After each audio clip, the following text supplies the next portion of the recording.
안녕하세요. 저는 30대 중반 이준이라고 합니다. 저에겐 목숨과도 바꿀 수 없는 존재가 있는데요. 바로 저의 아버지십니다.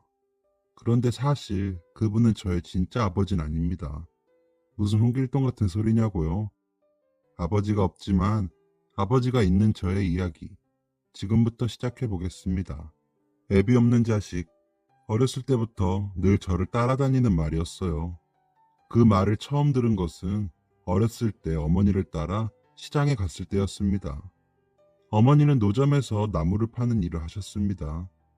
그리고 그런 어머니를 못마땅하게 여기시던 시장의 채소가게 사장님은 고르고 골라 제일 아픈 말로 어머니의 마음에 상처를 내셨죠. 애비 없는 자식 뭐 자랑이라고 여기까지 끌고 와서 청승이야. 왜? 반반한 얼굴 하나 믿고 남의 매출 다 뺏어가는 걸로는 모자랐나? 이번에는 애라도 앞장 세워서 동정심을 사볼 속셈인가 보지. 그때 저는 아직 어려서 아주머니의 말이 잘 이해되지 않았지만 창백해지는 어머니의 얼굴을 보면서 아, 지금 내가 뭔가 굉장히 나쁜 얘기를 들은 거구나. 어렴풋이 짐작할 수 있었습니다. 그날 저녁 집으로 돌아오는 길에 저는 어쩐지 시무룩해져서 어머니께 물었죠. 엄마, 애비 없는 자식이 뭐야? 그때 제 손을 잡고 있던 어머니의 손에 살짝 힘이 들어갔던 기억이 납니다. 우리 준이 들었어? 그 말은 엄마가 준이를 더 많이 사랑해줘야 한다는 말이야. 별로 중요한 얘기 아니니까 그냥 잊어버려 준이야. 어머니께서는 애써 웃음을 지어 보이시며 말씀하셨죠. 그런데 엄마 아까 오려고 했잖아. 나쁜 말이었던 거지? 그렇지? 제가 지지 않고 다시 묻자 어머니께서는 무릎을 굽혀 저와 시선을 맞추신 뒤 이렇게 말씀하셨습니다. 그래 준이야. 아까 우리가 들었던 말은 사실 좋은 말은 아니었어. 그렇지만 엄마가 앞으로 준이가 다시는 그런 말 듣지 않도록 더 많이 노력하고 힘내서 준이 지켜줄 거야. 그러니까 우리 꼬맹이는 너무 걱정하지 마. 알았지? 응, 나도 엄마 지켜줄래. 하하, 그럴래? 어이구, 우리 준이 언제 이렇게 훌쩍 컸어? 엄마 너무 든든한데? 기분이다. 우리 오늘 저녁으로 문어 소시지 만들어 먹을까? 문어 소시지? 좋아. 엄마 나 너무 좋아. 자, 그럼 집까지 누가 더 먼저 도착하나 내기하는 거야. 이긴 사람이 소시지 10개 먹기. 자, 준비 땅? 저는 어머니의 구호와 함께 손살같이 뛰어나가기 시작했습니다. 그렇게 한참을 달리다 문득 뒤를 돌아보니 어머니께서는 여전히 그 자리에 서서 저를 보시며 웃고 계셨습니다. 저도 그런 어머니를 향해 웃어 보이며 손을 붕붕 흔들어 보였습니다. 우리 가족은 그렇게 서로를 의지하며 힘들지만 따뜻한 날들을 보냈습니다. 어떤 상황에서도 어머니는 저를 웃게 하는 마법 같은 힘을 가지고 계셨고, 철없던 저는 그런 날들이 언제까지고 계속될 거라고 그렇게 믿었습니다. 시간이 흘러 저는 초등학교에 입학했습니다. 그런데 초등학교에 가자 아버지가 필요한 순간들이 부쩍 많아지더군요.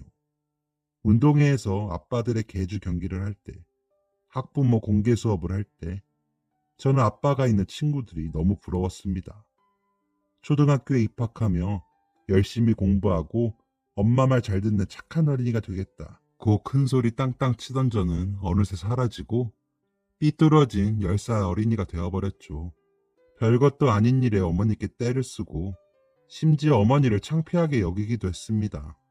그러던 어느 날 저는 제 인생에서 다시는 되돌릴 수 없는 죽는 날까지 후회할 말을 어머니께 뱉어버렸습니다. 그날은 갑작스럽게 비가 내렸습니다. 예고도 없이 내린 비였기 때문에 당연히 우산도 챙겨오지 않았었죠. 집에 갈 때쯤에는 그치겠지. 그렇게 생각했지만 야속하게도 비는 계속해서 내리고 있었습니다. 심란한 마음으로 교실에서 나오는데 저 멀리 교문 밖에서는 알록달록 예쁜 우산을 쓰고 친구들을 마중 나온 부모님들이 서 계시더군요. 그럴 리가 없지만 혹시나 하는 마음에 저는 목을 쭉 내밀고 어머니를 찾았습니다. 당연히 어머니는 없었죠. 지붕도 없는 떼약볕에서 일하시는 어머니는 아마 갑작스럽게 내리는 비에 나물들을 정리하느라 정신없이 바쁘셨을 겁니다. 그걸 아는데도 저는 화가 났습니다. 친구들은 하나둘씩 부모님의 손을 잡고 집으로 가는데 교문에 우두커니 서 있는 나 자신이 너무 창피하게 느껴졌습니다. 그때 제 앞으로 멋진 검은색 세단이 멈춰섰습니다. 그러자 같은 반 녀석 하나가 냉큼 그 자동차로 뛰어가며 소리치더군요. 아빠 왜 이제 와? 나 한참 기다렸잖아. 어이구 미안. 우리 아들 오래 기다렸어. 차 문이 열리자 다정한 얼굴로 웃는 친구 녀석 아빠의 얼굴이 보였고 저도 모르게 그쪽을 쳐다보자 순간 눈이 마주치고 말았습니다. 승민이 친구니? 우산 없어? 아저씨 차 타고 같이 갈까? 그분은 저에게도 다정하게 말을 걸어주셨습니다. 그런데 이상하게도 심술이 난 저는 이렇게 대답했죠. 괜찮아요. 저도 부모님께서 데리러 오실 거예요. 그러자 친구 녀석은 얄밉게 안전벨트를 탁 하고 채우더니 저를 쳐다보며 말하더군요. 야, 너 아빠 없잖아. 그냥 타. 순간 어찌나 얼굴이 화끈거리던지 주체를 할 수 없는 창피함과 분노에 저는 소리쳤습니다. 나도 아빠 있거든. 알지도 못하는 게. 그리고는 학교를 벗어나기 위해 뛰기 시작했습니다. 비가 세차게 내리는 것이 오히려 다행이었을 만큼 눈물과 콧물이 범벅이 되어 달리고 또 달렸죠. 세상 사람들 다 있는 아빠가 나는 왜 없는 걸까? 이상하게 자꾸 엄마가 원망스러웠습니다. 그렇게 얼마나 달렸을까? 시장 모퉁이에서 아직도 나물 정리를 하고 계신 엄마가 보였습니다. 저는 그 길로 어머니께 달려가 따져 물었죠. 엄마는 비가 이렇게 오는데 나 데리러 오지도 않고 무슨 엄마가 이래. 무슨 엄마가 이러냔 말이야. 준이야, 아니 이 비를 다 맞고 온 거야? 친구한테 우산 좀 같이 써달라고 하지. 몰라. 다른 애들은 다 엄마 아빠가 데리러 왔는데 나만 혼자 남았단 말이야. 엄마 미워. 밉다고. 준이야, 엄마 가게 정리하느라고 미안해. 아이고, 이 비를 다 맞아서 어떻게 해. 일단 얼른 집에 가자. 응? 감기 걸릴라. 싫어. 다 필요 없어. 엄마는 바보야. 엄마가 바보라서 아빠가 술만 마시다가 우리를 버린 거야. 준이야, 너 그게 무슨 말이야? 지난번에 옆집 할머니들이 하는 얘기 다 들었어. 아빠가 엄마 버린 거라면서. 무슨, 누가 그런? 어머니의 충격을 받은 얼굴을 보자 저는 잘못인 줄 알면서도 어쩐지 말을 멈출 수가 없었습니다. 엄마 때문이야. 다 엄마가 잘못한 거야. 나는 이제부터 아빠랑 살 거야. 나 혼자서 아빠 찾으러 갈 거야. 준이야.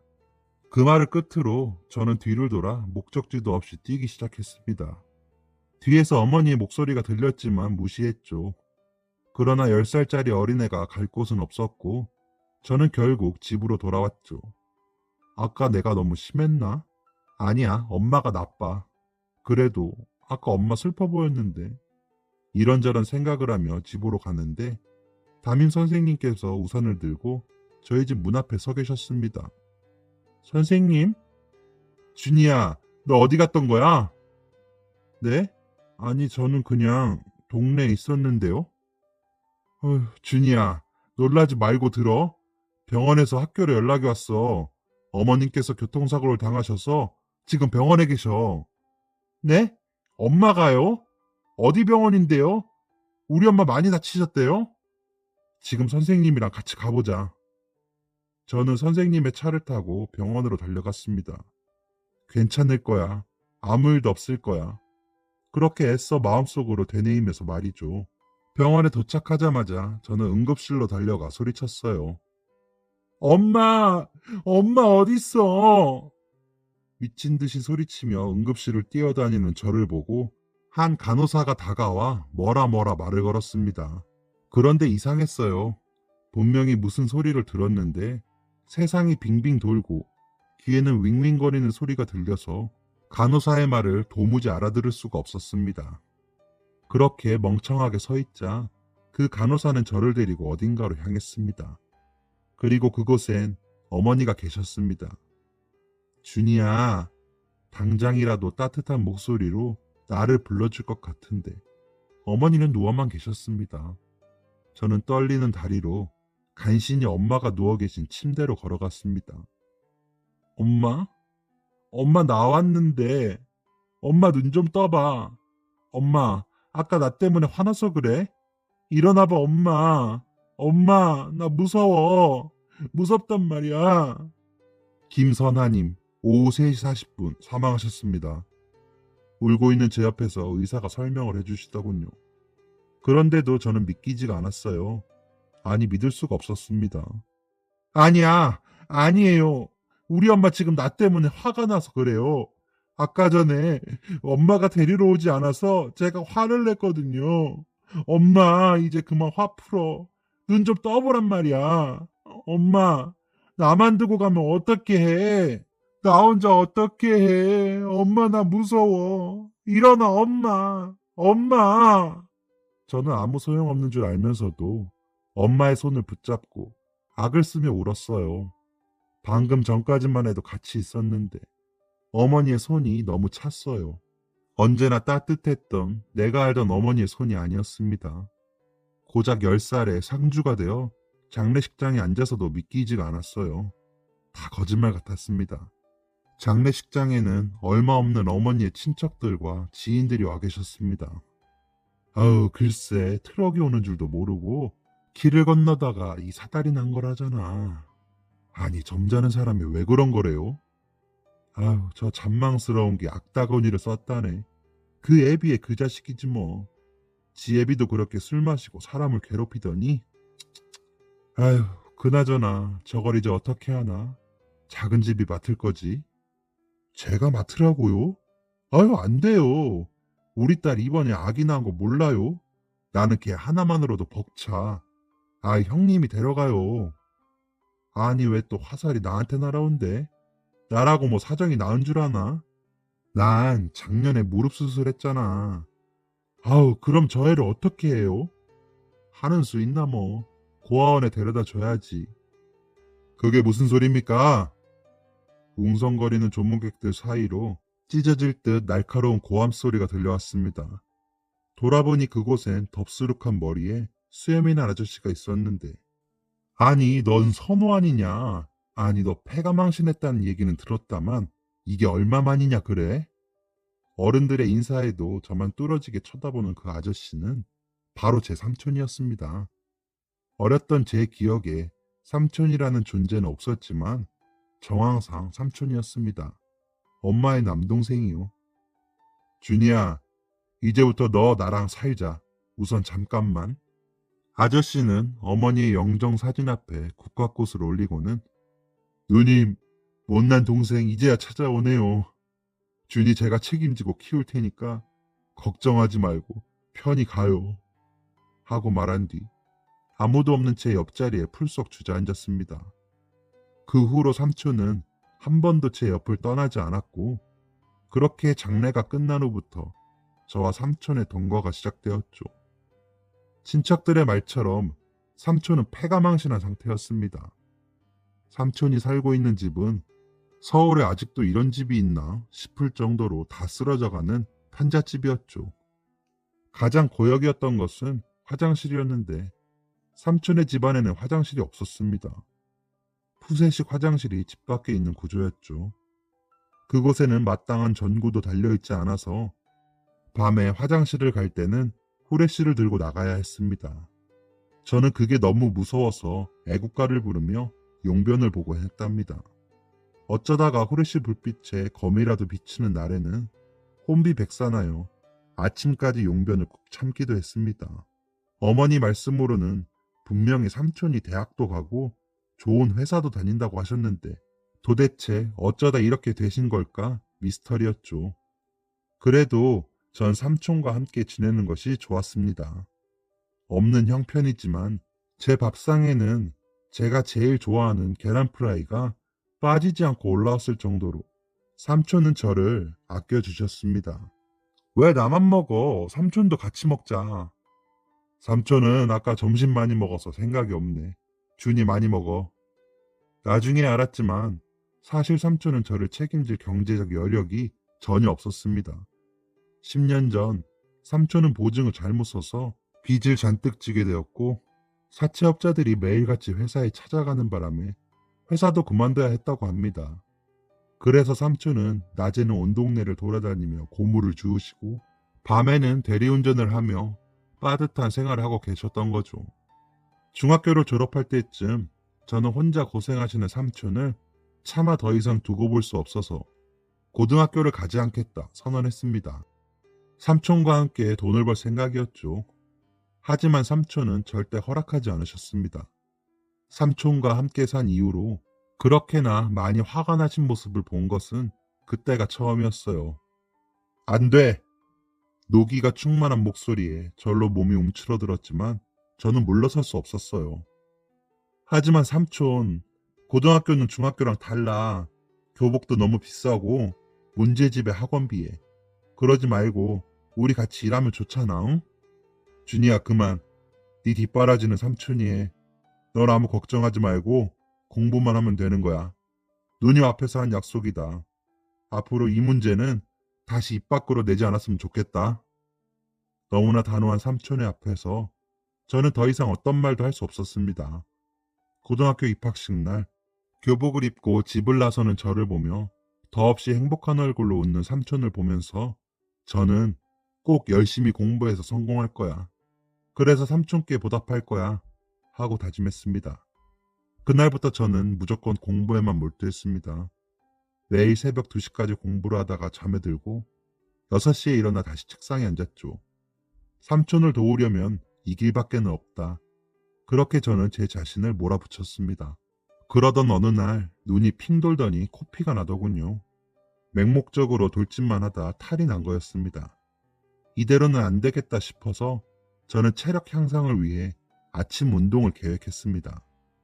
2시에 자고 6시에 일어나되 6시에 학교 운동장을 1시간 뛰고 오는 것이었죠.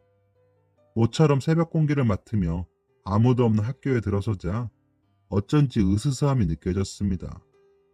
그런데 가만 보니 운동장에는 이미 제 또래의 누군가 와서 달리기를 하고 있었습니다. 누구지? 생각하며 가까이 다가가 보니 그 친구는 우리 학교 야구부의 유명한 선수였습니다. 운동선수라서 아침부터 운동하는구나. 그래도 쟤라도 있으니 조금 덜 무섭네. 그렇게 생각하고 저도 그 친구의 달리기에 합류했죠. 그렇게 한 달, 2달, 3달이 되던 어느 날 그 친구가 말을 걸어왔습니다. 너 제법 근성 있다. 뭐? 너 걔잖아, 사반 재수없는 놈. 뭐라고? 대뜸 말을 걸더니 하는 얘기가 욕이라니. 저는 어처구니가 없는데 그 친구는 빙글빙글 웃으며 말을 이어갔습니다. 하하 미안. 애들이 다 그러더라고. 반에서 아무랑도 말 안 섞고 혼자 정신 나간 놈처럼 공부만 한다고. 말 걸면 시끄럽다거나 하고 말이지. 그래서 네가 보태준 거 있냐? 제가 눈을 치켜뜨고 묻자 그 친구는 어깨를 으쓱 하더니 이렇게 말했습니다. 아니 없지. 근데 너 대단하다. 이 새벽에. 난 솔직히 너 하루 이틀 나오다가 그만둘 줄 알았거든. 나야 선수니까 운동한다지만 넌 왜 이 꼭두 새벽부터 이러고 있냐? 체력 키우려고. 체력 좀 붙으면 공부 좀 더 많이 할 수 있을까 하고. 제 대답에 그 친구는 질렸다는 표정을 짓더니 이내 낄낄 웃었습니다. 야, 그럼 그렇게 무조건 뛰면 안 돼. 이 형님이 이제부터 한 수 전수해주지. 나 최경호야. 너 내 이름도 모르지? 사실이어서 살짝 뻘쭘해하는 제게 경호는 활짝 웃으며 손을 내밀었고 저도 손을 맞잡으며 말했습니다. 난 이준이. 그 후로 경호와 저는 매일같이 운동장에서 운동을 했습니다. 어렸을 때는 아빠가 없다고 따돌림을 당했고 어머니께서 돌아가시고 난 후로는 어려운 가정 형편까지 더해져서 딱히 친구를 사귈 기회가 없었던 저는 경호와 보내는 시간이 매우 즐거웠습니다. 저에게 경호는 생애 처음으로 사귄 친구였던 거죠. 그러나 삼촌에 이어 2번째로 제 삶의 빛이 되어준 경호에게 어느 날 불운이 닥쳤습니다. 고교 야구 유망주 손목 인대 끊어져 지역 신문에까지 보도될 만큼 경호의 부상은 심각한 것이었고 결국 경호는 장기적인 부상 치료에 들어가야만 했습니다. 그렇게나 밝았던 경호의 얼굴은 눈에 띄게 어두워졌고 학교에도 잘 나오지 않게 되었습니다. 그러자 저 역시 예전에 그 재수없는 놈으로 돌아가려고 하고 있었죠. 그런 저를 보다 못한 삼촌께서 이렇게 말씀하셨습니다. 준이야, 지금은 친구랑 같이 우울할 때가 아니라 네가 친구를 위해 할 수 있는 일이 무엇일지 찾아볼 때인 거 아닐까? 이렇게 쉽게 친구 손을 놔버릴 거니? 그 말에 저는 정신이 번쩍 났습니다.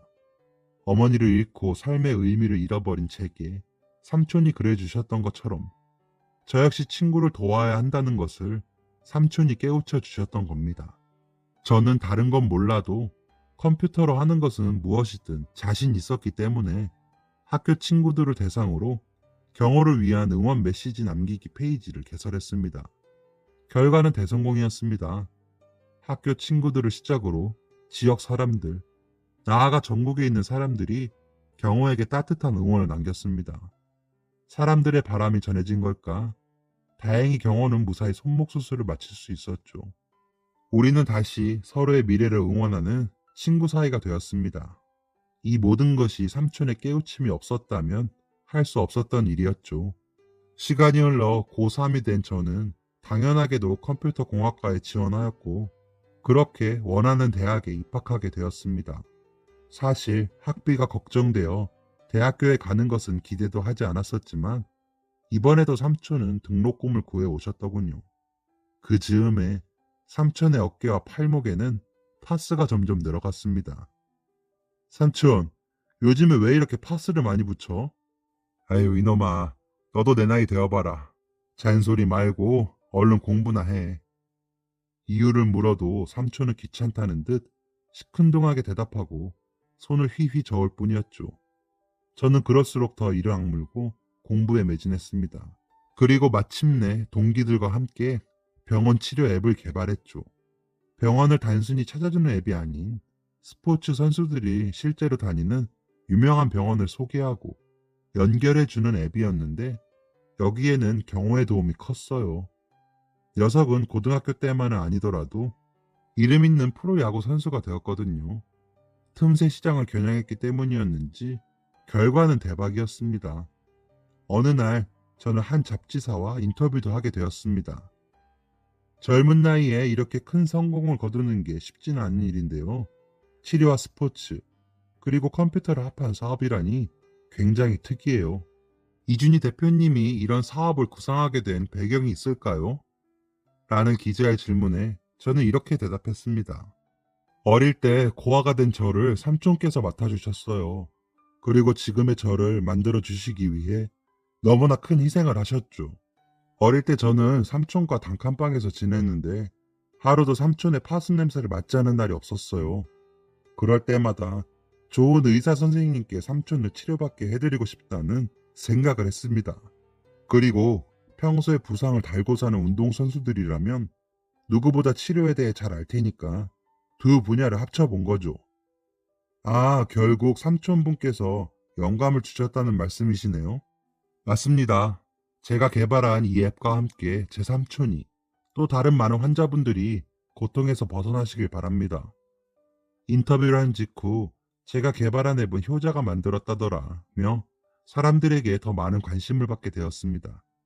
그리고 엄청난 금액으로 대기업에 매각할 수 있었죠. 전도가 유망한 사업을 왜 그렇게 쉽게 남의 손에 넘기는지 사람들은 궁금했습니다. 그럴 때마다 저는 이렇게 대답했죠. 더 늦기 전에 해야 할 일이 있어서요. 그렇게 제 수중에는 상상도 하지 못할 어마어마하게 큰 돈이 들어오게 되었습니다. 제가 이 돈으로 무엇을 했냐고요? 답은 아마 여러분도 예상하시리라 생각합니다. 삼촌, 이거 받아요. 이게 뭐냐? 삼촌은 제가 건넨 봉투를 열어보시더니 잠시 말씀이 없으셨어요. 그리고는 다시 봉투를 제 쪽으로 밀며 이렇게 말씀하셨죠. 됐다. 네가 힘들게 번 돈인데 넣어둬. 저는 다시 봉투를 삼촌에게 건네며 말했습니다. 삼촌, 엄마가 돌아가시던 날 기억해요? 그때 삼촌이 없었다면 나는 아마 벌써 죽었을 거야. 그날 갑자기 비가 주룩주룩 오는데 나는 우산이 없었거든. 다른 애들은 엄마가 다 우산을 들고 마중 나왔는데 우리 엄마는 일하느라 날 데리러 오지 못하셨지. 근데 난 그게 왜 그렇게 화가 나던지 엄마한테 소리 지르고 대들었어. 엄마가 밉다고. 그러니까 아빠한테 버림받은 거라고. 그런 용서받지 못할 소리까지 했었어. 그런데도 엄마는 울면서 뛰쳐나간 나를 찾겠다고 빗속을 헤매시다가 그렇게 돌아가신 거야. 평소에는 절대 무단횡단 같은 거 하지 않으셨는데 결국 엄마를 죽인 건 나야. 그런 나를, 천하에 못돼 먹은 나를 삼촌이 살렸어. 삼촌은 나에게 처음으로 친구를 사귀는 법, 가족을 아끼는 법을 알려준 사람이야. 엄마를 닮은 삼촌이 없었으면 난 살아갈 이유가 없었어. 그러니까 삼촌, 이 돈 받아요. 삼촌은 이 돈 받을 자격이 있어. 저는 눈물에 목이 메었습니다. 어머니께서 돌아가신 뒤 겁이 나서 죄책감에 한 번도 꺼내지 못한 말들이었습니다. 삼촌은 그런 저를 끌어안으시더니 눈물을 터뜨리셨습니다. 준이야, 이놈아. 여태까지 그런 무거운 짐을 지고 산 게야? 아이고, 이놈아. 내가 너를 살리다니. 당치도 않은 소리. 오히려 네가 없었다면 내가 살 이유가 없었을 거다. 삼촌은 말씀을 이어갔습니다.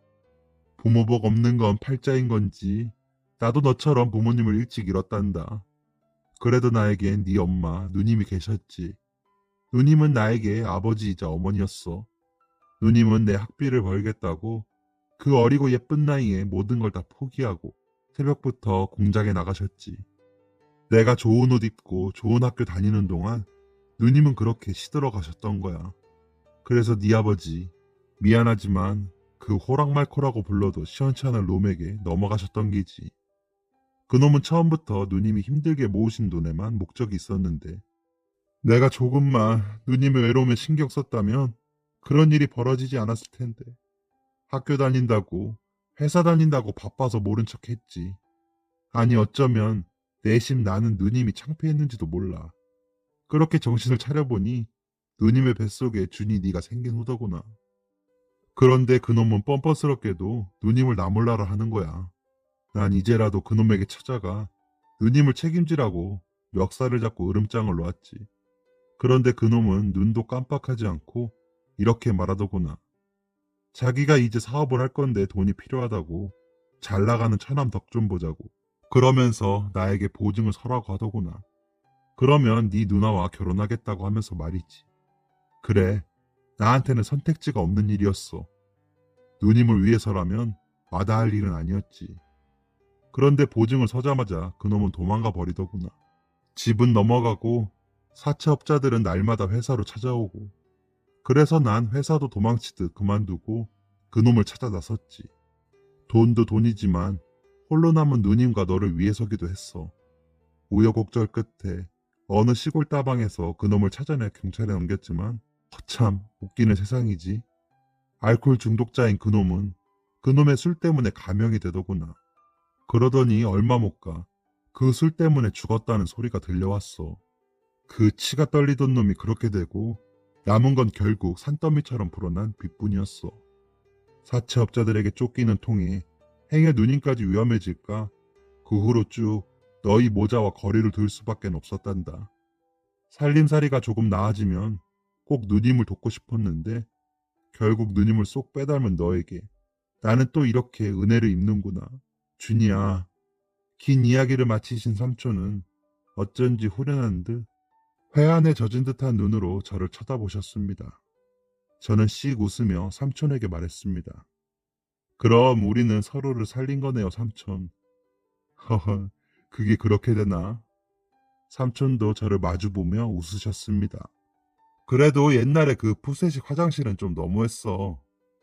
저는 삼촌을 향해 일부러 과하게 눈살을 찌푸리고 코를 틀어막으며 말했고 삼촌은 이놈이 하면서 제 등짝을 한 대 찰싹 때리셨습니다. 그리고는 누가 먼저랄 새도 없이 푸앗하고 웃음을 터뜨렸습니다. 아마 그날이 어머니께서 돌아가시고 난 뒤 삼촌과 저 둘 다 처음으로 시원하게 웃은 날이었을 겁니다. 며칠 뒤 저는 삼촌과 함께 제2금융권과 사채업자들의 사무실을 돌며 삼촌의 빚, 아니 아버지라고 부르고 싶지도 않은 작자가 남긴 빚을 모두 청산했습니다.